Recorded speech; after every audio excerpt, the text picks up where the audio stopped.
మరి పార్టీ వాళ్ళందరూ వచ్చి మమ్మల్ని పరామర్శించడం వల్ల మా అందరికీ చాలా మంచిగా ఉంది.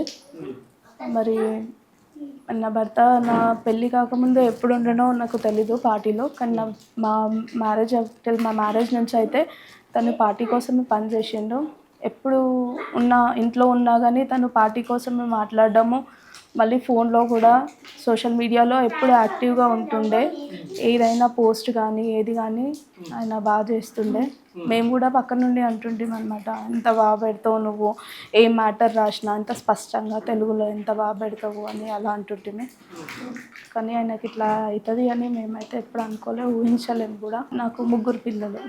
మాతోనే బాగుంటుండే, మాతోని ఉన్న తనకి ఏదైనా పార్టీ పరంగా ఏదైనా ఫోన్ వచ్చినా ఏదొచ్చినా కానీ వెళ్ళిపోతుండే. అట్లా నైట్ డే అనేది ఏం లేదు, తను అట్లా కష్టపడ్డాడు పార్టీ కోసం. ఏదైనా మీటింగ్స్లో లేట్ అయినా కానీ నాకు ఫోన్ చేసి చెప్తుండే, లేట్ అవుతుంది నేను ఉండా అని. మొన్న ఎలక్షన్స్ అప్పుడు కూడా చాలా ప్రయాసపడ్డాడు. ముందు ఎమ్మెల్యే ఎలక్షన్స్ అప్పుడు కూడా ఆయన చాలా సపోర్టింగ్ ఉండే పార్టీకి. మరి అప్పుడు కాలయాదయ గెలిచిండు కదా, అప్పుడు కూడా ఆయన చాలా సపోర్టింగ్ ఉండే పార్టీకి. మరి సార్ వచ్చి మాతో మాట్లాడి, మీకు పిల్లలని చూసి పిల్లల్ని మాతో ఫస్ట్ పరీక్షించి పిల్లలకి ఫిక్స్డ్ డిపాజిట్ చేస్తా అని చెప్పిండు. అదేవిధంగా నాకు ఉద్యోగం ఇస్తా అని కూడా చెప్పిండు. సబితమ్మ మరి ఆ రోజు నా భర్తని ఫినాలే రోజు కూడా తను వచ్చి ఆ రోజు కూడా నాకు ధైర్యం చెప్పిపోయింది, ఉండమ్మా నేను మాట్లాడతాను నీతోని, నేను నీకు అండగా అని. మరి ఆ రోజు కూడా చెప్పిపోయింది. మరి ఆ తర్వాత మరి కేటీఆర్తో పాటు కూడా తను వచ్చి ఆ రోజు కూడా నాకు చాలా ధైర్యం చెప్పిపోయింది. మరి అదే విధంగా వాళ్ళు ఏ విధంగా అయితే మాకు హామీ ఇచ్చిరో అందుకు ఈరోజు మళ్ళీ సబితమ్మ వచ్చి ప్రతి ఒక్కరి పేరు మీద 2 lakhs మాకు అవి ఇచ్చిపోవడం జరిగింది, ఫామ్స్ ఇచ్చిపోవడం జరిగింది. అసలు మేము అనుకోలేదు. నా భర్త పార్టీలో పనిచేస్తుండే కానీ మేము అనుకుంటుంటే ఇంత నైట్ వస్తాడు ఏంది అని. కానీ తను చేసిన దానికి ఈరోజు మాకు మాత్రం ఫలితం దక్కింది. అందరు బాగా సపోర్ట్ చేస్తుండే. మరి ఇప్పుడు రామన్న, చింతాత ఇంకా చాలామంది ఉర్రు, నాకు పేర్లు తెలియదు. కానీ అన్న వాళ్ళందరూ ప్రతి ఒక్క విషయంలో మాకు సపోర్టింగ్ ఉర్రు. మరి ఆయన హాస్పిటల్లో ఉన్నప్పుడు కూడా అందరూ వచ్చి నాకు ధైర్యం చెప్పి నా చేతిలో కొంచెం ఆర్థిక సహాయం ఇచ్చి, నువ్వు భయపడకమ్మా, నువ్వు మంచిగా ఉండు, మంచిగా అవుతాడు, వాడు వస్తాడు అని నాకు ప్రతి ఒక్క విషయంలో అన్నవాళ్ళు సపోర్ట్ చేసుకుంటూ వస్తారు. మరి ఇప్పుడు కూడా ఆయన లేనప్పటికీ కూడా అన్నవాళ్ళు నాతోని ప్రతి ఒక్క చిన్న విషయానికి నాతో ఫోన్ చేసి ఇట్లా కాదమ్మా ఇట్లా అని మాట్లాడి అన్నవాళ్ళు నాకు బాగా సపోర్టింగ్గా ఉన్నారు. నా తరపున కేసీఆర్కి, కేటీఆర్కి, మరి సబితమ్మకి నా హృదయపూర్వక వందనాలు చెల్లిస్తున్నాను. మరి మేము ఎప్పుడూ అనుకోలేదు మీరు ఈ విధంగా వస్తారు, మమ్మల్ని ఆదుకుంటారు అని. నన్ను నా పిల్లలని ప్రతి ఒక్క విషయంలో ఆదుకున్నందుకు నా హృదయపూర్వక, నా ఫ్యామిలీ తరపున, నా తరపున హృదయపూర్వక వందనాలు చెల్లిస్తున్నాను.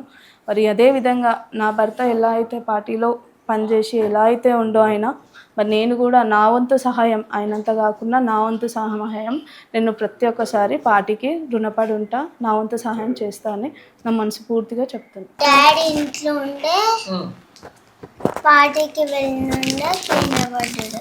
నాన్నని మమ్మీని తమ్ముళ్ళని మంచిగా చూసుకోవాలి, మంచిగా చదువుకోవాలి, మంచి స్కూల్ మెల్విన్ లూయిస్. సార్ తో మాట్లాడినావా ఇలాగా? ఏమన్నాడు? ఫోన్ చేసిండా? ఏమన్నాడు? మంచిగా చదువుకోమన్నాడు, అట్లనే ఇంటికి వస్తా అన్నాడు, అట్లనే హోంవర్క్ రాసుకోమన్నాడు, అట్లనే మమ్మీ స్కూల్లో జాయిన్ చేస్తానని చెప్పిండు, అట్లనే నా బర్త్డేకి వస్తా అండి.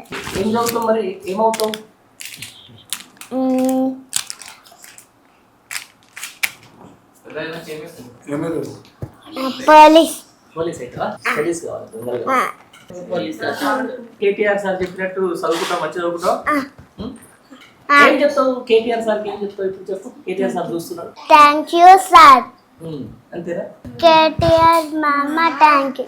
కేటీఆర్ మామ నాగన్నకాయ చాలా మంచిగా ఉండేటోడు సార్ నా కొడుకు. పిల్లలని అందరిని నన్ను వాళ్ళ నాయన కూడా చనిపోయి ఇప్పుడు 11 నెలలు అవుతుంది అంతే. ఆయన బాగాలేకుంటే చాలా హాస్పిటల్ దింపుకొచ్చిండు. నాకు కాలు చేయబడిపోయింది, నాకు కూడా బాగలేదు. మొన్న ఎంజోగ్రామ్ చేయించిండు. మళ్ళా నన్ను కూడా కొడుకు అంత జీవితం అంతా మమ్మల్ని హాస్పిటల్ చుట్టే దింపిండు. ఏడ తెచ్చిపెట్టినావు నేను అంటుంటే, నువ్వు డ్యూటీ చేయి బిడ్డ, ఏడికి పోతున్నావు అంటుంటే, ఈ పార్టీలో తిరుగుతున్నాడని నాకు ఇంత అంటుంటే, ఆ పార్టీలో ఏమొస్తుంది బేట, నువ్వు ఎందుకు తిరుగుతున్నావు, ఏమన్నా తెస్తున్నావు, పార్టీలో లక్షలు. కానీ నా పెద్ద కొడుకుకి ఈరోజు ఇంత పెద్ద పేరు వచ్చింది. నేను ఇంత పెద్ద పేరు వస్తుంది అనుకోలేదు, ఊహించలేను. చాలా మంచి పేరు నా కొడుకుకు. ఎవరితో ఇంట్లో కూడా ఎక్కువ మాట్లాడకపోవు మాతోని. ఇట్లా నైట్లో వచ్చి పొద్దుగాల లేసు ఖాళీ స్నానం చేసి అన్నం తినిపోతుండే. ఇంటి పనికి ఇట్లా ఏం చూసుకోకపోవు, ఆమె నా కొడలే చూసుకుంటుండే అంతా. ఆయన ఇక పోతుండే. నేను ఓకే కోపం అవుతుంటే, నువ్వు ఏం చేస్తున్నావయ్యా, నీకేమొస్తుందా పార్టీలో తిరిగితే, నువ్వేమైనా లక్షలు తెస్తున్నావు ఇట్లా అంటుంటే సార్ నేను. కానీ నా కొడుకుకి ఇంత పెద్ద పేరు వస్తుందని నేను అనుకోలే. పెద్ద పేరు గాంచిండు నా కొడుకు. చాలా సంతోషం అనిపిస్తుంది నా కొడుకుకు. సమాధి రోజు కూడా ఈడికి వెళ్ళి పబ్లిక్ ఆడికి ఆడిపోయింది. నా కొడుకు ఎంత మంచోడు అయ్యేపటికే ఇంత పబ్లిక్ వచ్చింది చాలా. మళ్ళీ అయ్యగారు కూడా కేటీఆర్ ఎవరింటికి రాలే, మా ఇంటికే వచ్చిండు చూడు. మా కొడుకును మరి వచ్చిండు. వచ్చి మమ్మల్ని, నా పిల్లలను, నా కోడల్ని పలకరించి పిల్లల పేరు మీద మరి పైసలు 2 లక్షలు పెట్టిండు 3 పిల్లల మీద. అయ్యకు చాలా వందనాలు, అయ్యకు చాలా స్తోత్రం నాయన. మళ్ళీ నా కోడలికి కూడా ఇప్పుడు అమ్మగారు సబితమ్మ గారు అమ్మ జాబ్ ఇస్తుంటుంది, జాబ్ పెట్టిస్తా అంటుండ్రు. ఒక్క కొడుకు అని నేను లాడుగా పెంచుకున్నా. ముందు ఒక్క కొడుకు చనిపోయింది నాకు. అట్లా అని ఒక్క కొడుకుని మేము ఒక్క దెబ్బ కొట్టలేదు, ప్రేమగా పెంచుకున్నాం. అట్లనే ఏమనకపోదు నా కొడుకుని నేను. ఏదో సాటుగానే అంటుంటే కానీ ముఖానికి ఏమనకపోదు. పార్టీ అండగా ఉంటుందని మేము అనుకోలే. చాలా పార్టీ తరపున మాకు చాలా సాయం చేస్తున్నారు. వాళ్ళకి అందరికీ వందనాలు. మమ్మల్ని అందరూ మిమ్మల్ని ఆదుకుంటామని ఎంతోమంది మాకు ధైర్యం చెప్తారు. అందరూ మా కాదండ కర్తగా ఉంటాం అంటున్నారు. నీకే ఇబ్బంది వచ్చినప్పుడు మాకు ఫోన్ చెయ్యమ్మా, మేము నీ కొడుకు లెక్కనే అంటుర్రు అందరు టీఆర్ఎస్ పార్టీలు ఉన్నోళ్ళు. మరి అమ్మగారు కూడా మాకు చాలా మేలు చేసింది. అమ్మ సబితమ్మ గారు, అయ్యగారు కూడా కేటీఆర్ మాకు చాలా సాయం చేసిండు. చదువులకు అంటుండు.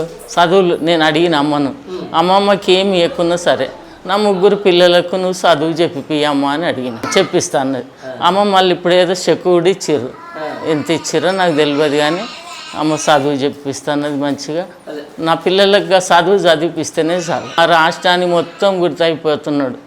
అనుకోలేను నేను ఎందుకు తిరుగుతాడో, ఉట్టిగా తిరుగుతాడా అని ఇట్లా అనుకుంటుంటే, కానీ ఇంత పెద్ద పేరు గాంచిండు నా కొడుకు అనుకొని నేను అనుకోలే. చాలా వందనాలు సార్కు, పెద్ద సార్కు చాలా వందనాలు.